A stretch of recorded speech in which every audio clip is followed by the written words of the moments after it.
Ya, saya kira tinggal kita lihat apakah yang kita dibentuk dengan langkah hukum itu adalah gugatan perdata, gitu kan, menggugat TPUA ataupun siapapun lah yang merasa telah merugikan, begitu kan, Pak Jokowi. Satu, kalau perdata kesempatan kita, gitu, karena pembuktiannya nanti dia yang dia omongkan siapa mendalilkan harus membuktikan. Nah sekarang Jokowi mendalilkan, nah dia harus membuktikan. Kok dia sudah memperlihatkan kepada wartawan? Katanya nggak mau memperlihatkan selain perintah pengadilan. Ke wartawan ditunjukkan, tapi ternyata yang ditunjukkan tidak boleh difoto. Itu. Dan kita yakin soal SMA-nya palsu karena sedang digugat sekarang. Gitu kan oleh Dr. Taufik. SMA 6 atau SMPP.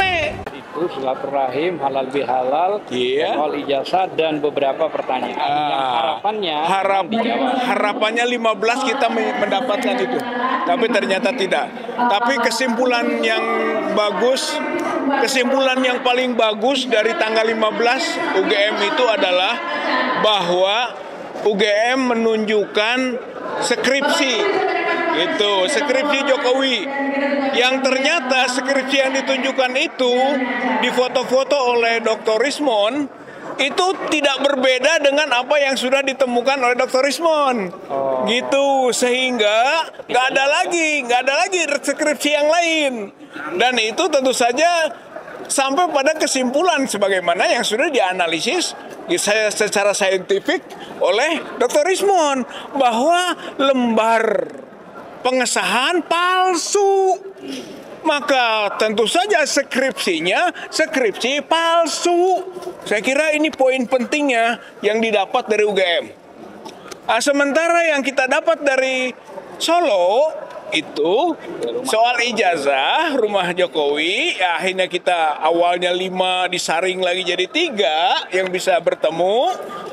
Kesimpulannya dulu lah, yaitu bahwa ketika awal bertemu kita, dia mengatakan tidak akan menunjukkan ijazah aslinya selain perintah pengadilan. Wih, hebat bener, kayak yang ngerti hukum. Kenapa kepada wartawan? Nah, ternyata memang karakter bohongnya ini terbukti di situ juga. Gitu, terbukti di situ juga bahwa memang dia pembohong. Cek bahasa Sunda nama tukang wadul. Gitu ya. Dan karena kok dia sudah memperlihatkan kepada wartawan, katanya nggak mau memperlihatkan selain perintah pengadilan. Ke wartawan ditunjukkan, tapi ternyata yang ditunjukkan tidak boleh difoto. Itu. Dan kita yakin soal SMA-nya palsu karena sedang digugat sekarang. Gitu kan oleh Dr. Taufik. SMA 6 atau SMPP. Jadi yang dianggap sebagai bukti dia SMA 6, padahal kata Dr. Taufik seharusnya SMPP. SMA 6 itu belum ada. Gitu satu, itu sedang digugat sekarang. Tinggal yang masalah ijazah. Ternyata yang ditunjukkan ke wartawan, itu ditanya nanti oleh wartawan, Pak Jokowi, kenapa kok pakai kacamata? Kan? Katanya kacamatanya dulu pecah, saya minus, karena minusnya kecil, setelah itu nggak pakai lagi. Jadi aneh. Sebelumnya tidak pakai kacamata, pas ada ijazah pakai kacamata, surat nikah juga pakai kacamata, yang sama fotonya itu juga, setelahnya nggak ada lagi pakai kacamata. SOP dari UGM itu SOP dari UGM tidak boleh pakai kacamata. Berarti maksudnya ini ya, bahwa yang asli yang dia tunjukkan di depan wartawan adalah sama dengan yang beredar di media sosial. Berarti itu palsu. Karena sudah dianalisis secara saintifik, gitu kan, soal oleh Suryo, soal foto misalnya, gitu kan. Ternyata itu fotonya Dumatno Budi Utomo. 83%. 80% lebih itu adalah foto Dumatno Budi Utomo. Dan 2% ke bawah sampai minus gitu kan, itu foto Jokowi. Jadi tingkat kemiripannya berbeda. Oleh karena itu sudah dipastikan ijazah yang ditunjukkan kepada wartawan itu ijazah palsu. Itu. Jadi sudah jelas dari temuan kita di UGM dan temuan di Solo di rumah Jokowi, di UGM skripsi palsu. Nah, di rumah Jokowi ijazah palsu. Gitu. Itu kesimpulan. Dan kita alhamdulillah dapat itu. Begitu. Jadi perjalanan 15-16 itu geruduk nasional gitu kan. Itu sukses. Namun pendapat kuasa hukum Jokowi dan Jokowi katanya akan melakukan proses hukum terhadap minimal 3 orang tadi dan mungkin yang lain soal masalah tuduhan ijazah palsu.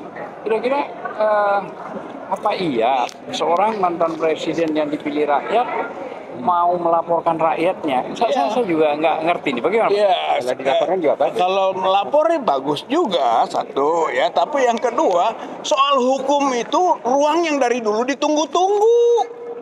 Itu ya, gugatan dulu kita sudah melakukan gugatan perdata.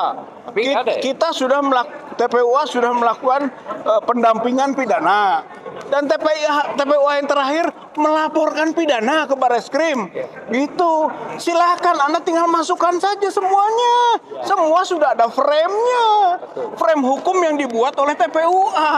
Jadi kalau dia menggugat, dia melaporkan, masuk dalam frame itu. Gitu.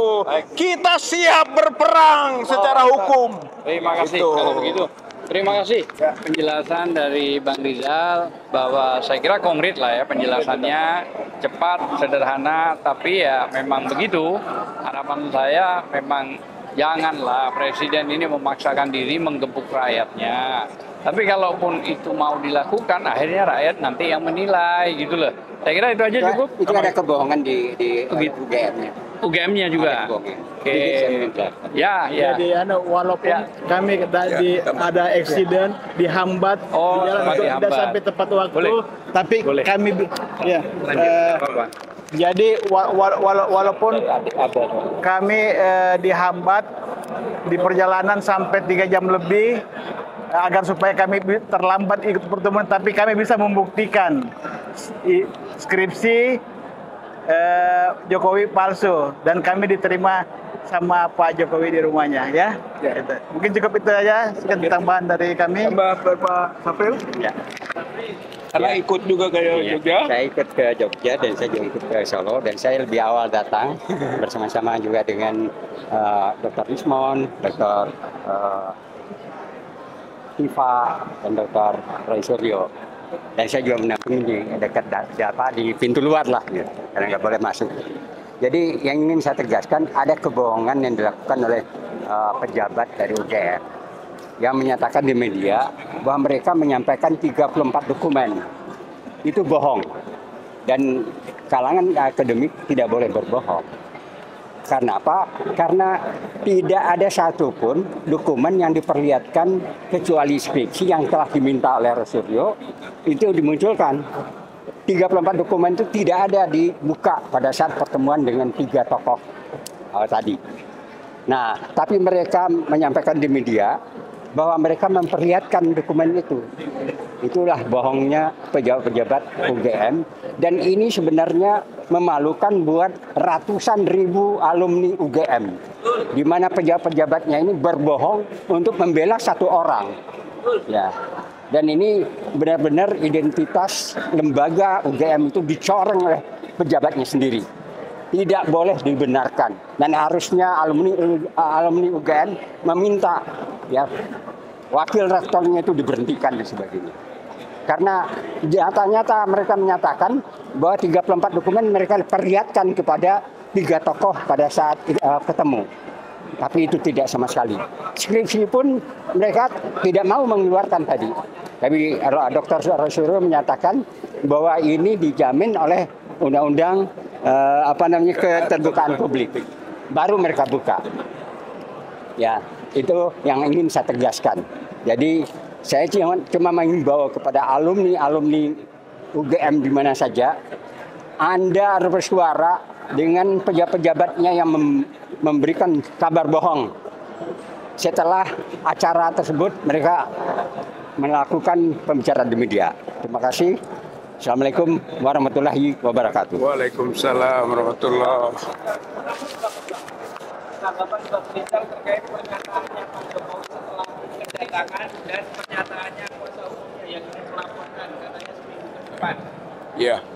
Ya, saya kira tinggal kita lihat apakah yang kita dibentuk dengan langkah hukum itu adalah gugatan perdata, gitu kan, menggugat TPUA ataupun siapapun lah yang merasa telah merugikan, begitu kan, Pak Jokowi. Satu, kalau perdata kesempatan kita, gitu, karena pembuktiannya nanti dia yang dia omongkan siapa mendalilkan harus membuktikan. Nah sekarang Jokowi mendalilkan, nah dia harus membuktikan. Nah ini poin. Kalau perdata, kalau pidana dia melaporkan pencemaran, penistaan ataupun fitnah segala macam. Nanti ujungnya juga yang namanya pencemaran, penistaan, fitnah, itu apa yang difitnahnya? Misalnya difitnah berijazah palsu, ya harus ada bukti asli dulu. Gitu. Kalau ada asli, baru ada palsu. Gitu. Maka dia nanti oleh penyidik diminta ijazah aslinya. Setelah diminta, kita minta verifikasi. Gitu. Uji forensik dari ijazah yang disebut asli itu. Yang sudah kita yakin itu palsu. Maka mau perdata, mau pidana, dilayani gitu. Bahkan itu insya Allah menjadi pintu pembuka kepalsuan skripsi dan kepalsuan ijazah untuk tingkat sarjananya. Untuk SMA-nya sedang digugat saat ini. Itu yang paling penting.